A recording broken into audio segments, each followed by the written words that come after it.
dahil nakalimutan ko mag-update kay Apat. Bye! A day in our life as a pre-service teacher. Ayan, pakita na lang. Pag anong ginawa sa inyo? The environment po dito sa ulitan.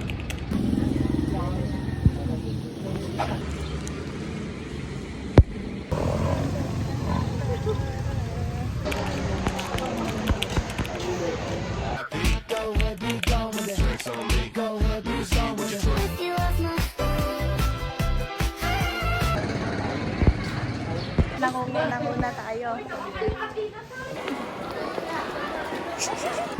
na.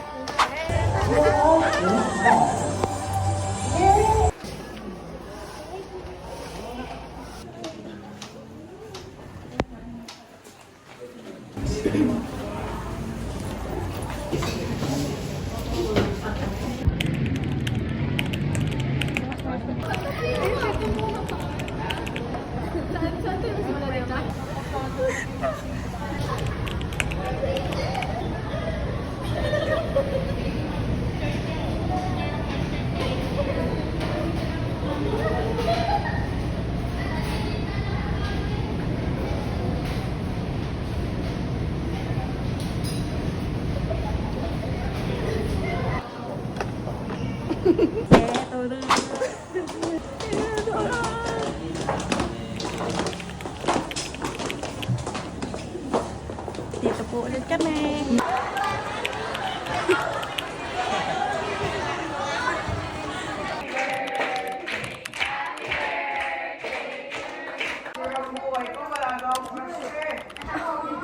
Mata at kamay ang gagamitin sa pagsagos. How about the last one? Touches your emotions and feelings.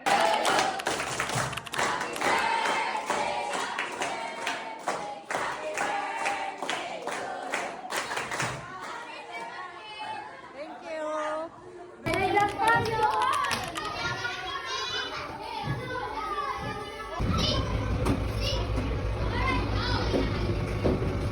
Sabi ko ay... Hi guys, mag-uumpisa na naman ang kalbaryo ko sa paglalakad. Sa paa ko, ang sakit-sakit. Pagawa mo na kahit ano, wag lang ang maglakad. Pataas na naman ako and then after 10 minutes, bababa na naman ako. Then maglalakad ng mahaba, then tataas, may klase, tataas, recess, tataas. After 10 minutes, bababa na naman. Dito na naman ako, pababa na naman ako. Hi guys, ito na naman po ako, bababa na naman.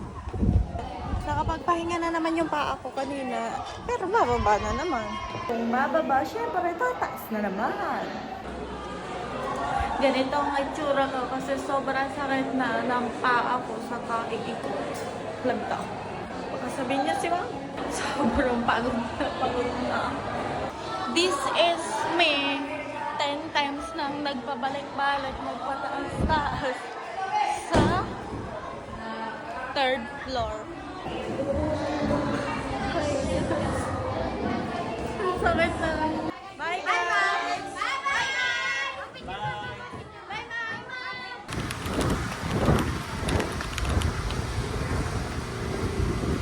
Ay, 15. Overall impact. Ganda din ang camera nila. 7 na. May pa-overall impact. Yaw, yaw, yaw.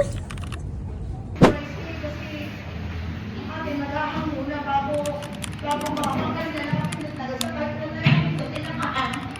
Kasi hindi ako nakikita na tayo nag-press na para sa buhok o para doon sa pagbibig.